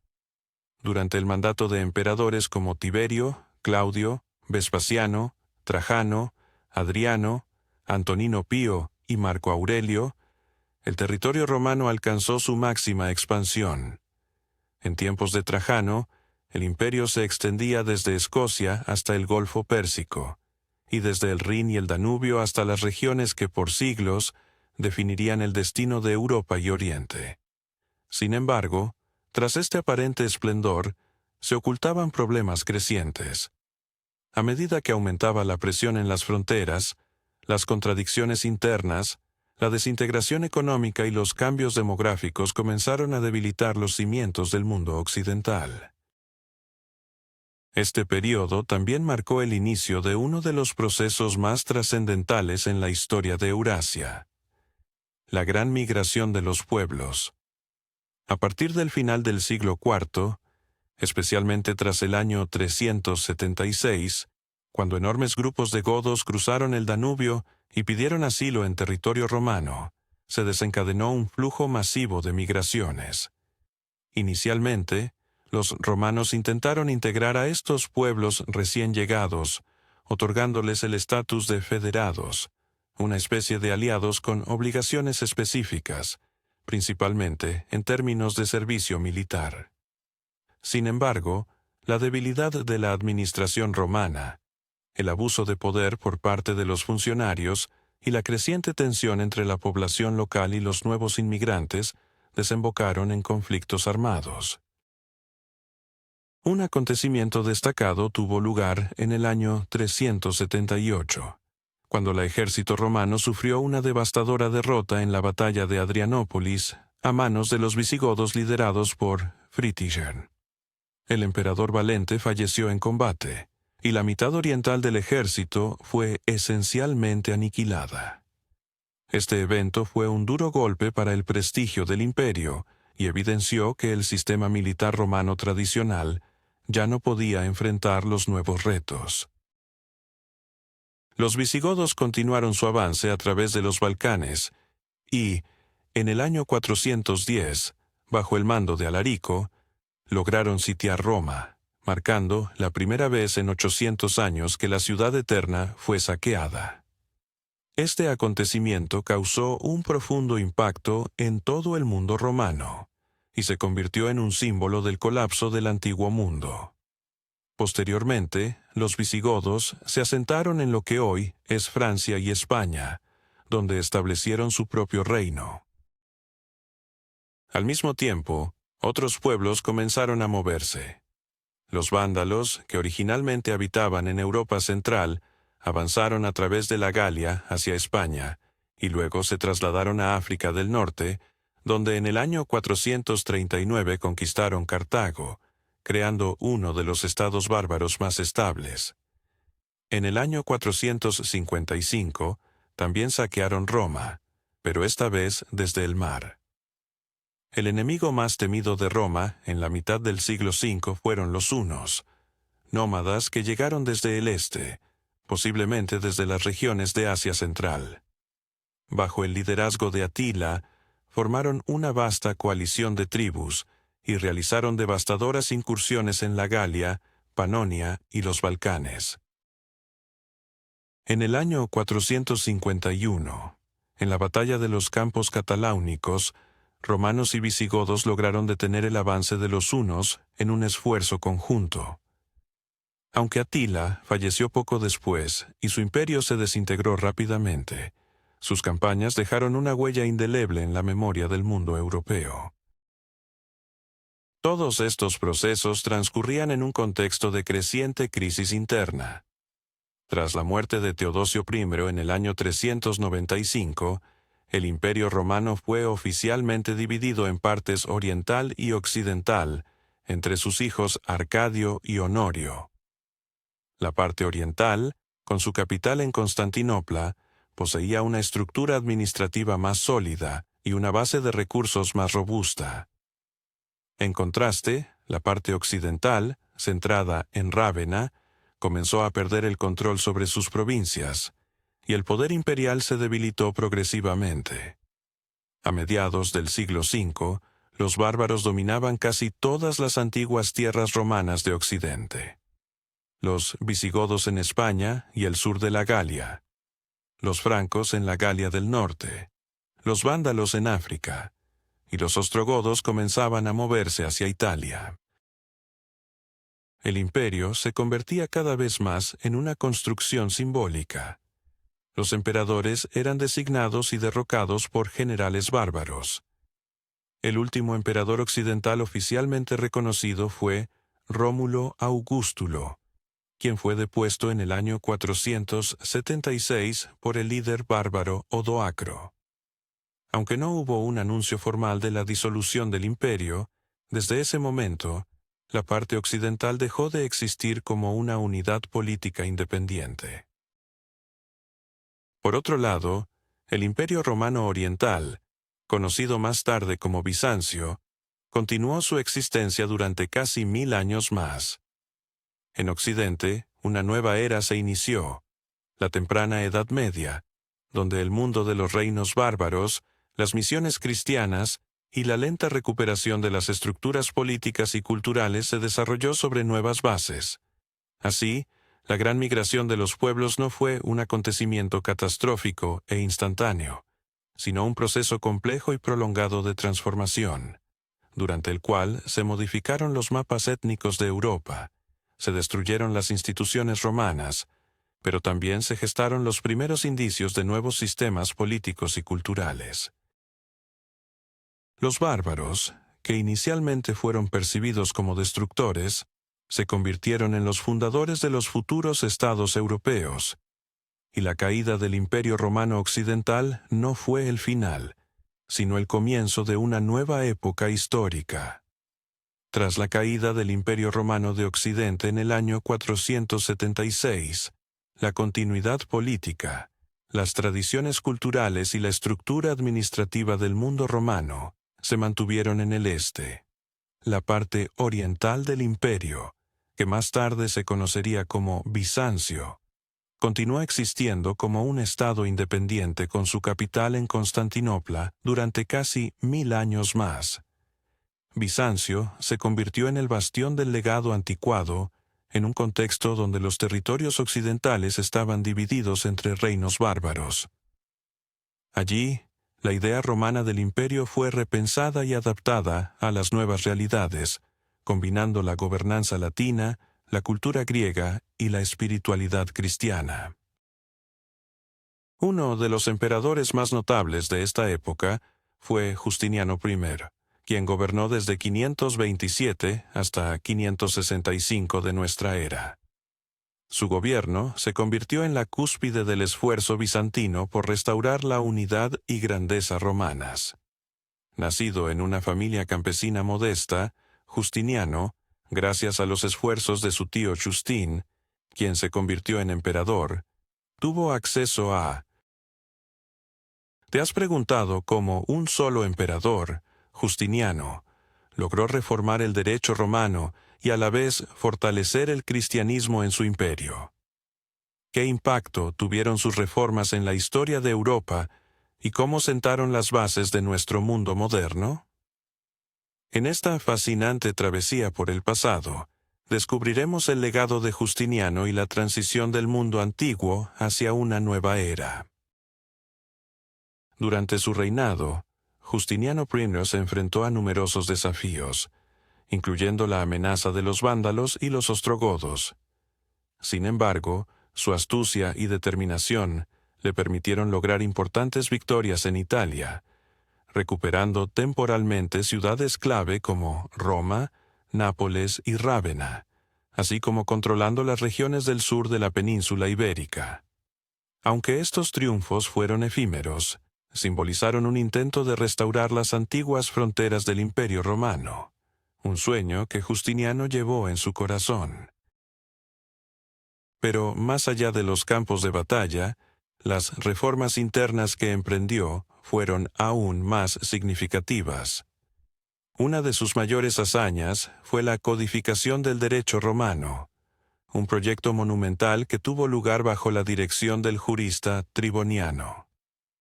Este esfuerzo dio origen al Corpus Juris Civilis, un compendio exhaustivo de la ley civil que transformaría el panorama jurídico de Europa. Dividido en 4 partes fundamentales, este trabajo incluía las instituciones, que funcionaban como un manual educativo, los digestos, que recopilaban las opiniones de juristas, el código, que abarcaba las disposiciones imperiales, y las novelas, que incorporaban nuevas leyes promulgadas después de la publicación de las 3 partes anteriores. Este corpus jurídico no solo tuvo un impacto inmediato, sino que también sentó las bases del desarrollo del derecho en la Europa medieval y durante el Renacimiento. Un aspecto crucial de la política de Justiniano fue su empeño en consolidar el cristianismo como el pilar de la estabilidad del Estado. El emperador creía firmemente que la unidad religiosa era esencial para mantener la cohesión social. Se involucró activamente en las controversias teológicas, combatiendo las herejías y apoyando a la Iglesia Universal. Su pasión por la fe se tradujo en la construcción y renovación de numerosos templos, monasterios y otras instituciones religiosas. Entre estos, la Catedral de Santa Sofía en Constantinopla se alza como una obra maestra de la arquitectura bizantina, consagrada en el año 537. Con su imponente cúpula, mosaicos elaborados y proporciones grandiosas, Santa Sofía se convirtió en un símbolo no solo del arte bizantino, sino también del poder y la autoridad espiritual del emperador. Sin embargo, el reinado de Justiniano no estuvo exento de turbulencias. En el año 532, estalló en la capital un levantamiento conocido como la Revuelta de Nica, resultado del descontento popular hacia las altas exigencias fiscales y la corrupción en la administración. Este conflicto puso a prueba la fortaleza de su gobierno, pero Justiniano, mostrando una habilidad política notable, logró aplastar la revuelta y reafirmar su control. La transición al período medieval no debe ser vista como un desastre repentino. A pesar de las devastaciones, guerras y epidemias que marcaron esta época, se trató de un proceso institucional gradual. Muchos de los elementos del gobierno romano, la Iglesia cristiana, las tradiciones artesanales y los fundamentos educativos y jurídicos se conservaron, adaptaron y se integraron en la nueva estructura de vida. Los reinos bárbaros, lejos de ser meros destructores, adoptaron la escritura latina, el derecho romano y la moral cristiana, convirtiéndose así en portadores de la cultura romana. Mientras tanto, Bizancio continuó preservando y desarrollando la herencia clásica en un contexto oriental, y el mundo islámico absorbió y expandió los logros de la antigüedad en campos como la filosofía, la medicina, las matemáticas y la arquitectura. Así, la historia del mundo antiguo no es únicamente una serie de ascensos y caídas, sino un proceso continuo de formación del espacio cultural donde se establecieron los principales institutos de la civilización. En este contexto, se sentaron las bases del mundo moderno. La idea de la ley, la fe en la educación, el deseo de orden, el valor de la escritura, la fuerza del arte, la responsabilidad del poder y la búsqueda del sentido de la vida. Comprender este legado no se limita a conocer el pasado. Es un reconocimiento de nuestra propia profundidad cultural y nuestro trayecto histórico.